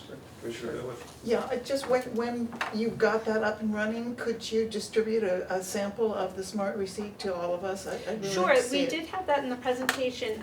I did send that out to you guys as well, Okay. one. But when it's actually ours, yes, we can do that as well. Yep. Thanks. Okay, any other comments from any members of the commission? Okay, Chris? Yeah, first of all, you know, one of the things that's disturbed me for a long time is that anyone who has been willing, much like she has, to be conscientious about reporting, looks as if, oh, this is the only complainer.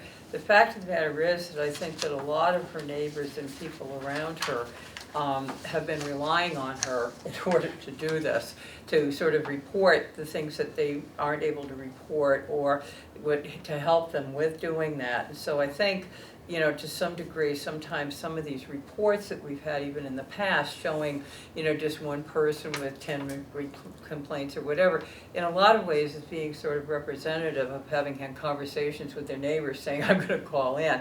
One of the things I wanted was a clarification on the hours that they're supposed to be quiet. No, they're voluntary. So the Voluntary? voluntary, Okay. basically, they're voluntary operating hours. And speaking with Mike, and he works with what the FAA's definition are. So it's a time frame where we specifically ask that, if possible, could they reduce, eliminate, or abstain from flying during these hours. Being a public use airport, we have absolutely no authority to stop or curtail it. Right. Not only do we not, but we actually, on the other side of it, could be in trouble for doing It's that. against the law, we can't do it. Yeah. Correct. But So is there a it's- parameter of what you had thought about for those hours? In other words, what? So these came out of both the 1987 and the 1999 studies. Mhm. From 6 o'clock, well, basically from 10 o'clock at night till 6 o'clock in the 6 o'clock. morning. Mhm. Those are the voluntary quiet hours. Okay. Now, the other thing that I had was whether or not this system, given that some of the report here doesn't necessarily show yet, and I'm hoping, is this what will be coming, when the hourly complaints really are happening, what hours these are showing up, the height, because one of the things she was talking about, particularly because the hospital sits down there, the height of the complaints, and are they truly as low, as some of the perceived things? So will this system be able to accommodate that, or will that be giving us reports about that? So you mean reports as to the altitude of? Yeah, whether or not so- there've been 20% of these flights have been low flying, or 30% have been, at 2 in the morning or whatever. So low flying is not determined by us, Okay, nor the system. okay, That is specifically a low flying aircraft is under the purview of the FAA.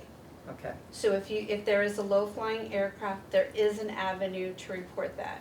Additionally, and Mike could probably speak to this, But that would have if to there be- is a low flying aircraft, both the tower and the aircraft are gonna be warned, correct? If it's flying at a profile that the system senses it's in danger of the environment, it will get a terrain alert. Okay, but So- in terms of how this is going, because you said that you would be you could be sending out a flight track piece of information or whatever to the complainant, and that's, I'm wondering, will it show the height of that plane in It'll that show the report? altitude at It will? at the spot. At the And these spot, okay. altitudes are from ADS-B data, which comes from the aircraft. Okay, I don't think they will vouch as well, like any of the Flight 24s. I know that there are differences, is it atmospheric pressure? Mhm. That can show altitudes that are incorrect, and I've seen that many times. And nor do they guarantee that any of the altitudes that they give are correct. okay, the other thing is, one of the things that she cited is that she has to fill out all this information. Is it possible that you have someone who you have worked with, much as you have with her, and there may be others who are complainants that you've had conversations with over quite a period of time, to give them some kind of just an ID number that simplifies them having to fill out their name, their address, their So they phone number or don't have something? to. So when you Okay. use the app, basically, as Karen mentioned, that it backfills. The only time it's not gonna backfill is if you clear your cache. So basically you clear out your history. Okay, Otherwise it's gonna enter. It will show. It's not going to backfill date or time or anything else, because in going through it, if you went through it quickly, they don't want you putting the incorrect information in. So the information relative to, Karen specifically, that will show up. her And that address, in does- other words. That does show up, Okay. yes. Okay, so she doesn't have to fill that. Okay, thank you. I just want to make sure that I have, the other thing I was going to say is that indeed, there's been a lot of hard work going on in terms of that roundtable, but it's really just at this point several representatives, I'm nodding here, including someone from Hyannisport, and also to the town administrator from the town of Yarmouth, along with a consultant, so there are some people really looking at and Good. wanting to make sure it gets broader and more publicly done, but trying to figure out some That's of why I the asked the dynamics. Yeah, but no, he really is doing it, I will confirm. All right. Thank you, sorry. Chris, you're still, any other comments from the Yarmouth representative? Just that, obviously, I talk with Bob Rittenhour and Ron regularly, obviously want to see these things continue, because this has been a long-standing problem. It's gotten to be concerns. There are people moving out of the neighborhood, and a lot of concerns, I think, also about the environmental impact of small jet particulates, because there have been studies done in several of the Boston area airports now to talk about that. And so when you see the kinds of building that's going on, both in down Hyannis of residential units and the kinds of environment we have, and the fact that our water supply is sitting out there and all, it is of great concern that it not, I think some of the stuff not just be noise, it's really the flight tracks, it's the particulates, it's a lot of the things that, and then I've had these conversations with, as I said, the town administrator too, and so that's one of the things that we want to keep going, have this keep really progressing. Thank you. Thank you, Chris. Everything that's been discussed around this whole issue of noise has been ongoing for a long time, something that I've said many times we take quite seriously, and the more we look at it, the more we delve into it, the more accurate and better I think we get at reporting, recognizing the issues of concern, and they're valid. We're trying to do the best that we can, and relative to particulars that are falling out of the resulting jet fuel being burned, that's a whole other issue that really is new to us in terms of expectations. So those are all things that we'll be dealing with, and I would expect with this noise roundtable that will be another issue that will be brought up. So with that being said, yes, Wendy? I just have, I don't know whether I've winked out or did we just discuss the tower sign design? The updates. That's in the It's in the updates. It wasn't a motion. Okay, Do you have the right agenda? yeah. No, you've got the speaking Oh, that's notes. speaking notes, no. Sorry, The meeting's good. It's a long it's a meeting. long meeting. With that being said, Manager Nelson will go right to the updates, and I hope we get the abbreviated version. Okay, I've received multiple emails from Save Our Cape covering multiple items, including noise. Reference the airlines. American will have 3 to 5 arrivals and 3 to 5 departures per day, beginning June 18th to LaGuardia, DC, or Washington, DC, and Philadelphia. And June 20th, they begin their service to Chicago. JetBlue, 1 arrival and 1 departure per day, beginning June 25th. And both plan service through Labor Day weekend. And just so that everybody's aware, in case I missed somebody before, JSX decided to put a pause on opening this year due to the worldwide increases in fuel costs and uncertainty revolving the macroeconomic conditions. This was not directly related to the prospects at Hyannis, and they believe it will be a great market for them. However, it is looking much more likely that they will be pursuing launching in 2027. The projects, the hard stands, the schedule was delayed by a few days due to performance issues with a subcontractor, but the delay won't impact the summer season and remains on budget. We had a brush fire in the adjacent to a solar array that was quickly extinguished by Ed Longo and Jay Rohr. Thank you for their very quick action to prevent damage to the solar array. Smart microgrid project. It received a 2-month extension on March 15th, but no work has been performed, and it was learned last week when I was at a conference that federal funding has been redirected away from the program. So Mass DOT is looking for alternate funding sources, so it appears the project is on indefinite hold.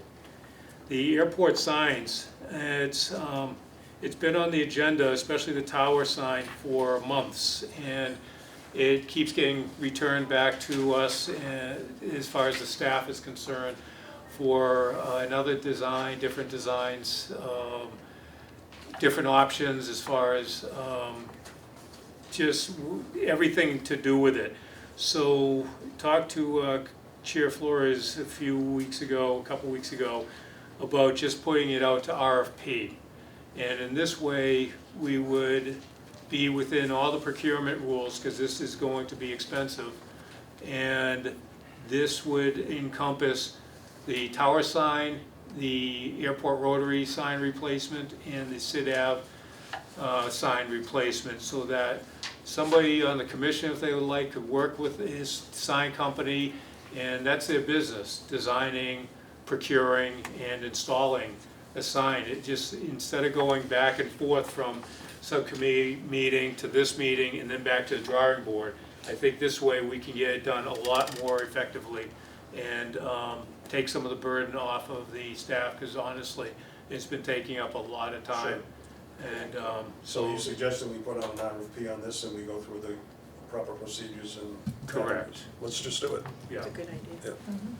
I would have suggested that. from And the then get-go. that once a vendor is in place, then that person can, if you'd like to set up a subcommittee to I'll do do that, an ad hoc committee, then that would be Yeah, I want as perfect. many folks who are assigned companies on the Cape and off Cape who might want to take a look at it, and suggestions and bids that come in, and through procurement, we'll look at the top 3 bids, and then we'll make a determination. We'll appoint a subcommittee of a subcommittee and make a suggestion, a recommendation to the full commission, but Yeah. perhaps in my lifetime, we'll get this done. Let them do the work. I could get it done before the end of the fiscal year. So, and I didn't extend that conversation when you told me to be quick. Leases, the Steamship Authority, we had a meeting last week and to review the proposed improvement, and that also included Marine Lumber, because they have a parking lot adjacent to the Steamship Authority, and with the proposal to possibly extend Brooks Ave into the parking lot for the tractor trailers to come off of Mary Dunn Way. They were invited, and at first they were kind of hesitant. They were afraid of a couple different things, but I had a conversation or a meeting with Marine Lumber on Friday, and they've warmed up to the idea. So that could be a win-win for all participants. Car rental decisions were made, and Avis budget is now combined, Enterprise and Hertz. Those submissions were accepted, and they will occupy 3 counter spaces because of the Avis budget consolidation over there. So there will be 1 extra counter over there, and we'll have to discuss what that might look like in the future. Some ideas have already been put forth, and with a kind of a ride-sharing issue, want to combine those conversations and bring them forth in the next, hopefully the next meeting. And contracts, the on-call engineering has been completed, and the contract should be, is being issued to Airport Solutions Group, and should be ready for signature within the next couple of days. TSA is still doing an amazing job, and my thanks to them. Just professional, and their dedication's outstanding. And the Town Council executive session on April 16th produced no action that would reduce the airport's risk regarding FAA grant conditions and language. Therefore, the airport remains status quo and not accepting FAA grants. They did take an IUU to start discussing possible changes, because we're not the only town department anymore that's being impacted by the decisions not to pursue grants or accept grants at this time. And just for the sake of the audience, what that concern is, this is through the current administration at the federal level that's requesting us to eliminate any reference to DEI and immigration and related kinds of topics within any of our contracts. And to this point, the town has not agreed to do that. I have not agreed to do that as a commissioner. And as the town moves, so will we. Yes. And But I might also add that without the grants, we have a big problem. Yes. Yeah, and we're trying to be as nimble as possible, Right. as we talked about in the CIP Thank you. briefing especially. And with that, over to Assistant Manager Driscoll. Thank you, Mike. All right, so just a quick update on the Cape Cod Gateway Airport Strategic Plan. I have it listed right there for us. For the goals, we focus on 3 goals. It focuses on Goal 2, Goal 4, and Goal 5. So just really quick, Goal 2 was improved collaborations. To Christine's credit, we're on the soft launch of the noise abatement software, and we've also continued the schedule of the roundtables. So as we discussed earlier, those are still in progress. Goal 4, the aviation education.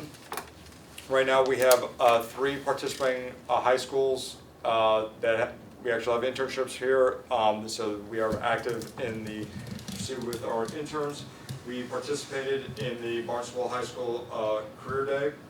That was on April 17th, and the airport will continue that participation with the local high schools. And for goal 5, the environmental incentives, so we are in the final stages of the PFAS-free transition from the AFFF foam. We are looking at, we have 4 companies that we are working with right now, and we are reviewing their bids to clean up the, or to properly dispose of the AFFF foam out of the fire trucks and transition over to the F3 foam. And we also have, another initiative was that we are switching over to the hydraulic green fluid. That means it's an environmental instead hydraulic fluid, and transitioning from the harmful environmental fluid. And just to add one more note to that, over the weekend we did have the Cub Scouts come to this airport for an overnight, so we gave a tour of the airport and also the airfield, and they saw the fire trucks, and I had to give the tower manager a bunch of credit because he came in early and we gave him a tour of the tower. So we will be reaching out to the public, and we have more future overnights, so we are doing the public outreach. Where were the Cub Scouts from? They were from Sandwich. I think it was Yarmouth. Dennis Yarmouth. Okay. Because the last time we did that, our Cub Scouts and Boy Scouts are from the western part of the state, and my concern was that why aren't we getting them from Cape Cod? We have, Surrounding area. we actually have a couple lined up for on the Cape Cod that we're reaching out to. Thank you. All right. We discussed the noise and the policy handbook. So right now we do have it in draft form right now, and it's being reviewed by the airport administration right now. Great. Um, Thank you. Anything else, Michael? And that'll do it. I saved the best for last, so. Thank you. Okay, next item on the agenda is number 11, announcements. Are there any specific announcements? Anything? Not hearing any. Then there's no commentary from anyone on the commission. Number 12, matters not reasonably anticipated by the chair. I do not have any, so we can move right on to item number 13, which is adjournment. Our next meeting will be on May 19th, 2026, and I will entertain a motion for adjournment. So moved. Is there a second? Second. Okay, is there any discussion on this? All those in favor, signify by saying aye. Aye. Opposed? That is a vote. Thank you all for a very, very effective meeting. Karen, thank you for coming and sharing your information.